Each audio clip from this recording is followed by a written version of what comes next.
आज मैं एक्सप्लेन करूंगी सीरीज जिसका नाम है वीक हीरो क्लास 1। शुरू में हमें एक लड़का दिखाया जाता है जिसका नाम जियोन होता है। ये एक लायक स्टूडेंट होता है और पढ़ाई में भी बहुत ज्यादा दिलचस्पी लिया करता था। इसकी क्लास में एक बुली लड़का भी था जो सबको तंग किया करता था। अब क्लास में जियोन को टीचर सबके सामने अवार्ड देती है क्योंकि उसके टेस्ट में बहुत अच्छे नंबर आए थे। वो बुली लड़का सब कुछ देख रहा होता है और बहुत ज्यादा जलन महसूस कर रहा था। जियोन पर गुस्से में अपना जूता भी फेंकता है पर वो उससे सिर्फ नाराज होता है और इतना कह देता है कि आइंदा ऐसा मत करना। जियोन की बात सुनकर ये समझता है कि वो उसे धमकी दे रहा था। जियोन तो हमेशा पढ़ता रहता है इसीलिए ये किसी से भी बात भी नहीं करता और कोई भी इसका क्लास में दोस्त भी नहीं था। हमें क्लास में एक और लड़का दिखाया जाता है जिसका नाम हियुन वुक है। फिर क्लास में कुछ सीनियर्स आते हैं जो हियुन वुक को मारने के लिए आए थे। उनकी उसके साथ दुश्मनी थी। हियुन वुक जो कि क्लास में सो रहा था वो उठता है और आवाज़ें लेकर अपना नाम बताता है। देखते ही देखते वो सीनियर्स उस लड़के पर हमला कर देते हैं। पहले तो हियुन वुक उनसे बचता है पर फिर ये अपनी लड़ाई की महारत दिखाता। ये उन्हें ऐसा मारता है ऐसा पीटता है कि वो सीनियर्स डरकर भाग जाते हैं। वो बुरी लड़का जिसका नाम बिन था जिसने ये बात सोच ली थी कि वो जियोन को सबक जरूर सिखाएगा,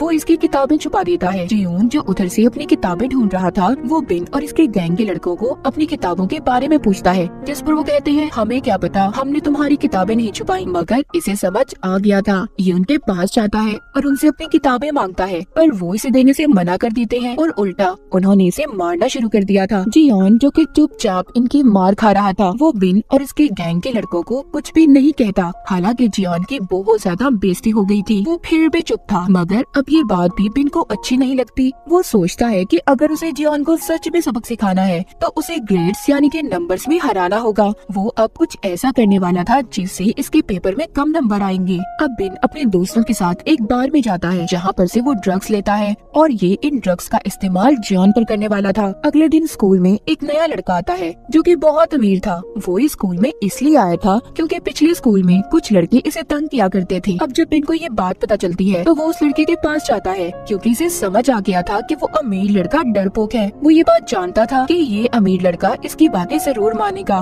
क्योंकि वो पहले ही डरकर इस स्कूल में शिफ्ट हुआ है। अब जब क्लास में पेपर स्टार्ट होने वाला था तो बिन अमीर लड़के को वही ड्रग्स देता है जो वो बाहर से लेकर आया था। उसे कहता है जैसे ही पेपर शुरू हो तुमने इस ड्रग्स को जियोन की गर्दन पर लगाना है जिससे वो हेलोसिनेट होगा और बेहोश होने लगेगा। जब पेपर शुरू होता है वो अमीर लड़का जो बिन से डरा हुआ था वो जियोन की गर्दन पर उस ड्रग्स को लगा देता है। जब जियोन पूछता है तुम क्या कर रहे हो तो वो अमीर लड़का जवाब देता है बस तुम्हारी गर्दन पर मक्खी बैठी थी, मैं तो उसे ही उड़ा रहा था। अब पेपर शुरू हो गया था। जियोन को चक्कर आने लगे थे, उसका सर भारी हो रहा था इसीलिए उसे कुछ भी नजर नहीं आता। ये फौरन से बाथरूम में जाता है जहाँ पर जाकर इसे पता चलता है कि इसकी गर्दन पर ड्रग्स लगाए गए हैं। इसे समझ आ गया था कि ये सब किसने किया होगा। अब ये वापस से क्लास में बिन के पास जाता है, उसे और उसके दोस्तों को मारने लगता है यहाँ तक कि बिन के मुंह पर पर्दी को लपेट देता है। ये उसका गला दबा रहा था। वहाँ पर उसका सांस रुकने लगा था। बिन मरने ही वाला था। तभी क्लास का एक लड़का जो मार्शल आर्ट को जानता था वो जियोन को रोक लेता है।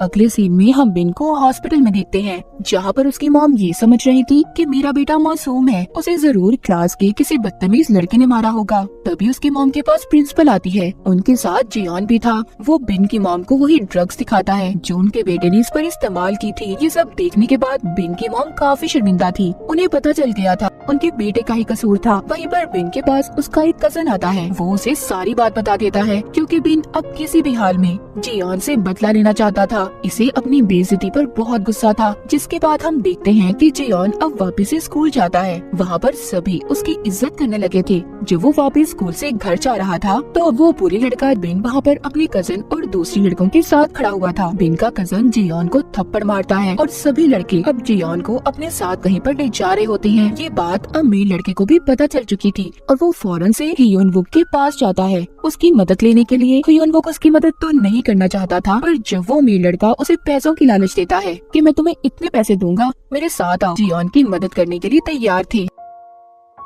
उधर दूसरी तरफ बिन के साथ ही उसे एक अलग जगह पर ले जाकर बहुत मार रहे थे। ये उनका मुकाबला करने की भी कोशिश करता है पर नहीं कर पाता क्योंकि अकेला था। तभी दूसरी तरफ अमीर लड़का और हियुन वुक इसकी मदद को आ रहे होते हैं। ये जल्दी उस जगह पर पहुंच गए थे। हियुन वुक देखते ही देखते वहाँ पर सबको मार भगाता है। बिन और उसका कजन भी वहाँ से भाग गए थे। इन्होंने जियोन को बचा लिया था। हियुन वुक अब अमीर लड़के और जियोन को उस जगह पर लेकर जाता है जहाँ पर ये काम किया करता था। वहाँ पर ये तीनों बैठकर खाना भी खाते हैं। हम देखते हैं पहली बार जियोन किसी के साथ बैठकर खाना खा रहा था। पहली दफा उसे लग रहा था कि वो भी किसी का दोस्त हो सकता है। अगले दिन जियोन एक स्टोर पर जाता है। वहाँ पर उसे एक लड़की नजर आती है जो स्टोर से चीजें चुरा रही थी। जैसे कि ये लड़की लिपस्टिक को पकड़ती है और उसके ऊपर वाले हिस्से को मुंह में डाल लेती है, ऐसे कि जैसे वो लिपस्टिक को ऐसे ही बाहर ले जाना चाहती थी। जियोन उसे ऐसे काम करते देख रहा था। उसे बहुत अजीब लगती है। जब वो लड़की पकड़ी जाने वाली थी तो वो खुद को जियोन का दोस्त बता देती है। इस तरह वो स्टोर से जियोन के साथ बाहर आ गई थी। जियोन भी स्टोर वालों को कुछ भी नहीं बताता कि लड़की क्या चुरा रही थी। जब ये बाहर आते हैं तो बाहर बहुत तेज बारिश हो रही थी। उस लड़की के पास अम्ब्रेला छतरी भी नहीं होती, इसलिए वो जियोन की अम्ब्रेला के नीचे आ जाती है। इस तरह से जियोन उसे घर तक छोड़ने वाला था। रास्ते में वो दोनों एक होटल में खाना भी खाते हैं। वो लड़की वहाँ पर जियोन को बताती है कि वो बिल्कुल अकेली है। उसके मॉम डैड की मौत हो चुकी है और वो एक गैंग के लिए काम करती है। जियोन को ये बात नहीं पता थी कि ये लड़की भी बिन की कजन ही की दोस्त थी और बिन का कजन भी उसी गैंग के साथ काम किया करता था, जिस गैंग के बारे में ये लड़की जियोन को बता रही थी। अगले दिन देखते हैं कि बिन वापस से स्कूल आता है और जियोन अमीर लड़के से कहता है कि वो उनकी मदद लेना चाहता है। बाद में वो इन्हें बताता है कि वो बहुत बड़ी मुसीबत में है, उस पर केस हो सकता है, उसे पुलिस भी पकड़ सकती है। मुझे तुम दोनों की मदद की जरूरत है, बस तुम्हें मेरे हक में गवाही देनी होगी कि मैंने कुछ गलत नहीं किया। इस तरह से मैं बच जाऊंगा। वो इनकी मदद चाहता था, इसीलिए वो इनके सामने घुटनों के बल भी बैठ जाता है। आखिरकार ये उसको ऐसे रोता हुआ और उसकी ऐसी हालत देखकर मान जाते हैं। अब ये इन दोनों को कार पार्किंग एरिया में लेकर जाता है, जहाँ पर गैंग का वही लीडर था, जिसके लिए इसका कजन और वो लड़की जॉन को जो स्टोर पर मिली थी इसी लीडर के साथ काम किया करते थे। अब लीडर यहाँ पर इन तीनों से कहता है कि तुम्हारी वजह से मेरे बहुत से आदमी जख्मी हुए हैं। अगर तुम अपनी जान बचाना चाहते हो तो मुझे पैसे दे दो। वो गैंग का लीडर बहुत ही खतरनाक आदमी था, इसीलिए ये अब डर चुके थे। वो अमीर लड़का जो इस बात से डरा हुआ था कि कहीं ये बात इसके डैड को न पता चल जाए, इसीलिए ये रात को अपने डैड के कमरे में जाता है और उनके महंगी घड़ी को चुरा लेता है। अगले दिन जाकर वो घड़ी ह्यूनवुक और जियोन को देता है। कहता है कि हम इसे बेच लेंगे और पैसे लेकर उस लीडर को दे देंगे, जिससे हमारी जान बच जाएगी। पर जियोन कहता है उसको पैसे देने की कोई जरूरत नहीं, मैं जानता हूँ वो गैंग का लीडर कैसा है, क्योंकि मुझे एक लड़की ने इसके कामों के बारे में बताया था। जियोन उसी लड़की की बात कर रहा था जो उसे स्टोर पर मिली थी। वो कहता है हम अगर उस गैंग के लीडर का काम पुलिस को बता दें और इस तरह से वो गैंग का लीडर पकड़ा जाएगा। इन सब में वो लड़की भी जियोन का अब साथ दे रही थी,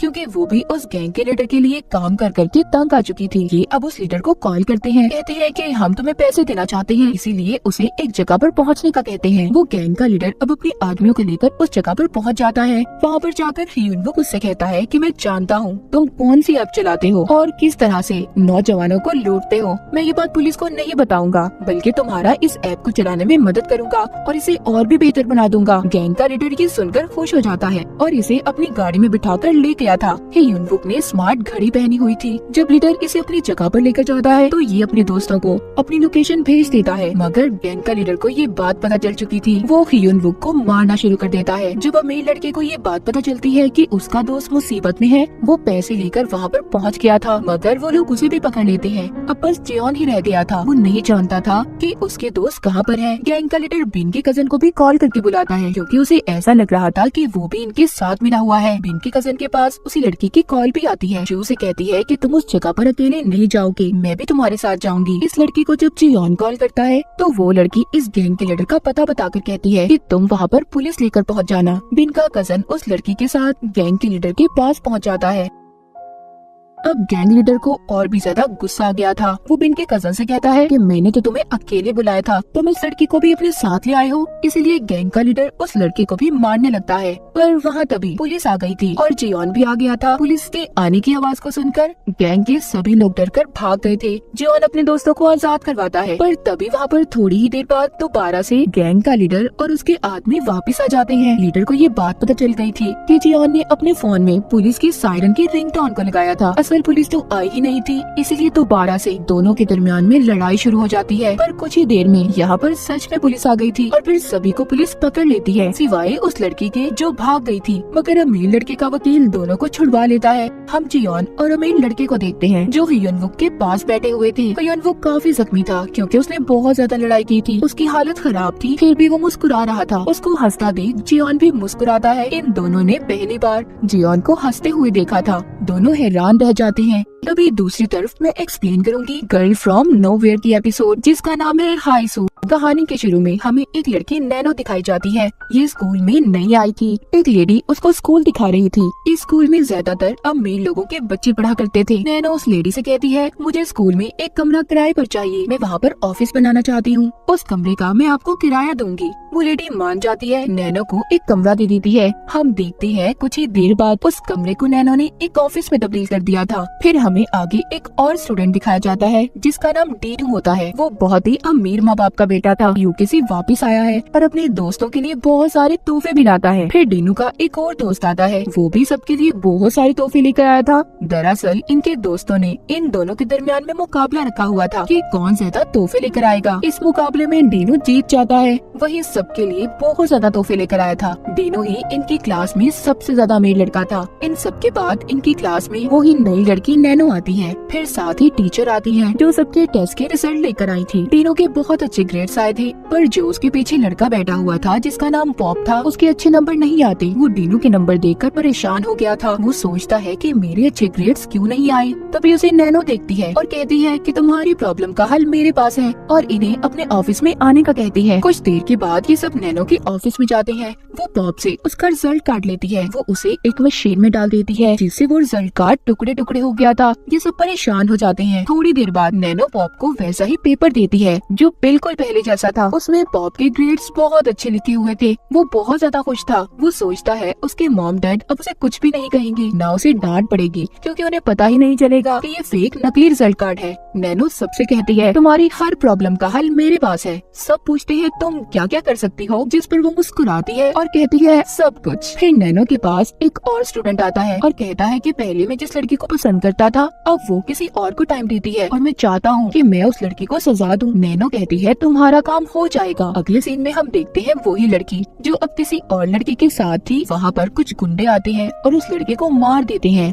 इन सब कामों से नैनो बहुत मशहूर हो जाती है। उसके ऑफिस के बाहर अब स्टूडेंट्स की लाइन लग गई थी जो कि अब इससे अपनी प्रॉब्लम्स को हल करवाना चाहते थे और ये बदले में उनसे कुछ पैसे लिया करती थी। मगर एक स्टूडेंट इसके पास नहीं आता और वो था डीनू। ये उसके पास जाती है और कहती है तुम मेरे पास अभी तक अपनी कोई प्रॉब्लम लेकर नहीं आए। तभी डीनू के पीछे से पॉप कहता है इसे कोई प्रॉब्लम नहीं, ये तो बहुत अमीर है, अगर हाँ तुम्हें कोई प्रॉब्लम हुई तो तुम इसके पास जरूर आ सकती हो। नैनो को ये बात बिल्कुल अच्छी नहीं लगती। वो जेलस हो गई थी। अब वो डीनू के बारे में सोचना शुरू कर देती है। वो सोचती है कि इसके साथ कोई ना कोई गड़बड़ तो जरूर है। एक दिन जब सभी दोस्त जापान के टूर पर जाने की बात करते हैं तो तब यहाँ पर नैनो इनसे कहती है क्यों ना तुम सब मिलकर डीनू के घर खाने पर जाओ। ये सुनकर तो डीनू हैरान और परेशान हो गया था। वो बिल्कुल भी ये नहीं चाहता था कि कोई भी दोस्त उसके घर पर आए। सब दोस्तों को ये प्लान बहुत अच्छा लगता है। वो कहते हैं हाँ हम डीनू के घर आना चाहते हैं, पर डीनू उन्हें मना कर देता है जिस पर वो परेशान हो जाते हैं। कहते हैं पर क्यों? जिस बात पर डीनू उन्हें जवाब देता है इसलिए क्योंकि तुम मेरे घर आकर मेरी कीमती चीजों को तोड़ सकते हो, उन्हें नुकसान पहुँचाओगे,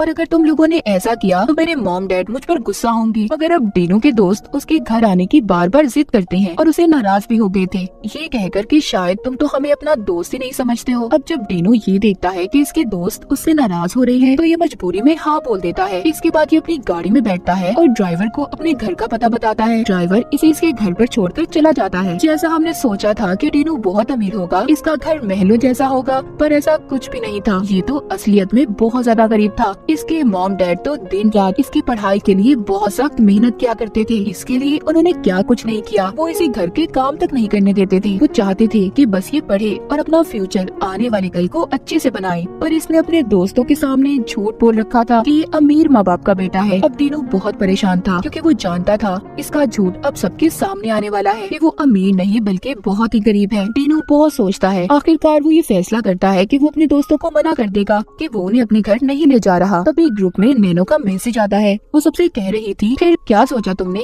क्या प्लान है तुम्हारा, तुम सब डीनू के घर जा रहे हो ना। इससे पहले डीनू कुछ कहता बाकी के दोस्त भी ग्रुप में मैसेज करने लगते हैं। वो डीनू के घर जाने के लिए बहुत एक्साइटेड थे और एक दूसरे से ये कह रहे थे कि वो उसके घर पर कौन से कपड़े पहनकर जाएंगे। कुछ ही देर में इन सब ने ये फैसला कर लिया था कि वो डीनू के घर लाजमी जाएंगे। हालांकि अभी इसने उन्हें कुछ कहा भी नहीं था। अब ये उन्हें मना भी नहीं कर सकता था। इसके पास कोई दूसरा रास्ता नहीं था। इसीलिए ये अब नैनो को कॉल करता है और कहता है कि मुझे एक घर घर किराए पर चाहिए, वो घर बहुत ही प्यारा होना चाहिए और वो घर मैं बस एक ही दिन के लिए दूंगा। वो कहती है पर क्यों डेनू? कहता है मैं अपने दोस्तों को अपने घर नहीं लेकर जा रहा, कहीं वो मेरे घर की महंगी चीजों को खराब ना कर दे। वो नैनो से कहता है कि मैंने तुम्हें सिर्फ इसलिए कॉल की है कि तुम मेरी मदद करो। वो कहती है ठीक है, तुम्हारा काम हो जाएगा, मैं किराए पर तुम्हें घर लेकर दूंगी। वो बदले में इससे पैसे भी मांगती है। वो साथ ही ये भी कहती है कि तुम्हारा राज मेरे पास महफूज है, किसी को भी तुम्हारी इस राज के बारे में नहीं बताऊंगी। डेनू भी मान जाता है।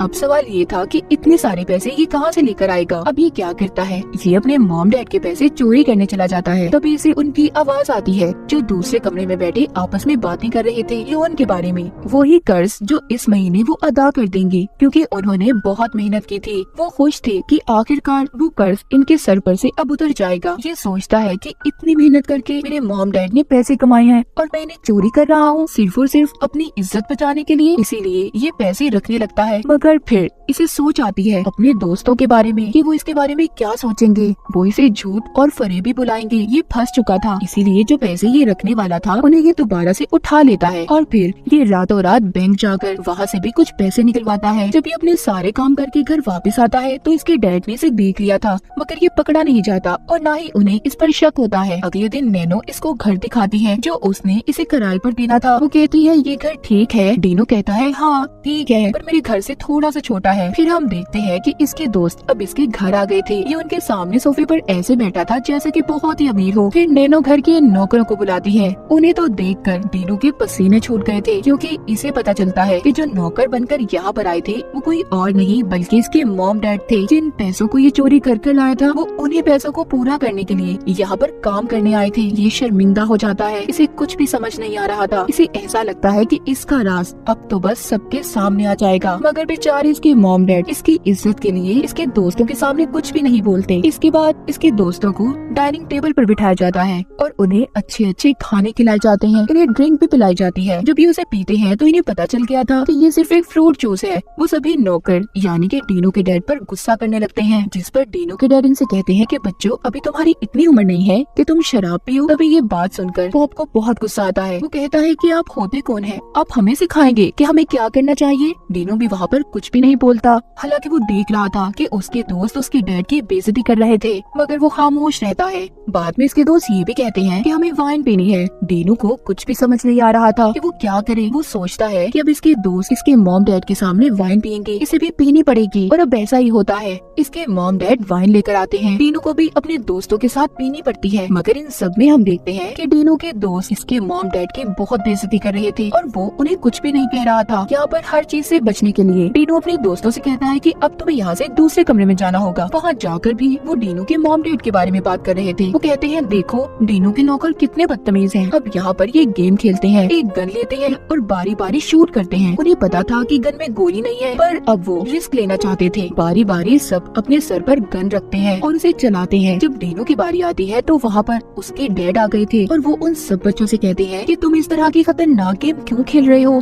क्या तुम नहीं जानते कि तुम्हारे मॉम डैड तुम सबसे कितना प्यार करते हैं और तुम ऐसी गेम्स खेल रहे हो? ये बात तो उन्हें बिल्कुल भी पसंद नहीं आती। वहाँ पर डेनू का दोस्त पॉप उसके डैड से झगड़ा करने लगता है, यहाँ तक कि वो डेनू के डैड को नीचे गिरा देता है। ऐसा लग रहा था कि डेनू के डैड मर चुके हैं। तभी वहाँ पर डेनू की मॉम भी आ जाती है, जो आकर गन पकड़कर कहती है कि कोई भी मेरे हस्बैंड के करीब नहीं आएगा। मगर पॉप जो कि बहुत ज्यादा गुस्से में था, वो डेनू की मॉम को भी गिरा देता है। अब सबको ये लग रहा था कि उन्होंने डेनू के नौकरों को मार दिया। वो सब परेशान खड़े थे। डेनू तो कुछ भी नहीं बोल रहा था, उसे कुछ समझ नहीं आ रहा था कि उसे आगे करना क्या चाहिए। यहाँ पर हम पीछे खड़ी नैनो को देखते हैं जो इन सब पर हंस रही थी। उसे देखकर ऐसा लग रहा था कि वो ये सारा तमाशा जानबूझकर देखना चाहती थी। वो डेनू की असलियत के बारे में पहले ही जान चुकी थी। हम डेनू को देखते हैं जो अपने घर वापस आ गया था। वो सामने अपने मॉम डैड को देखता है जो टेबल पर बैठे थे। वो उनके सामने कुछ भी नहीं बोलता। ये उनके सामने बिल्कुल खामोश था क्योंकि ये बहुत शर्मिंदा था। इसके मॉम डैड इससे कहते हैं कि बेटा जाओ और जाकर कपड़े बदल लो और आकर खाना खा लो। दरअसल इसके मॉम डैड बस बेहोश हुए थे जो पॉप ने उन्हें धक्का दिया था और जब इन्हें होश आया तो इन्हें मुंह न खोलने के लिए पहले से भी ज्यादा पैसे दिए गए। फिर वही पैसे लेकर ये घर आ गए। आखिर में हम देखते हैं डेनू के मॉम डैड जो कि जख्मी थे, उनके चेहरे पर बहुत से निशान थे। ये सब उनके साथ डेनू के दोस्तों ने ही किया था। वो बेचारे बस अपने बेटे डेनू के साथ बैठे खाना खा रहे हैं और इनके साथ वाले टेबल पर वही पैसे पड़े थे जो कि ये कमा कर लाए थे। तो अब जैसे भी है हमेशा खुश रहे, किसी के सामने भी अपने आप को बढ़ा चढ़ा बढ़ाकर पेश मत करें। और इसी सीन को दिखाते हुए ये कहानी यहीं पर खत्म हो जाती है।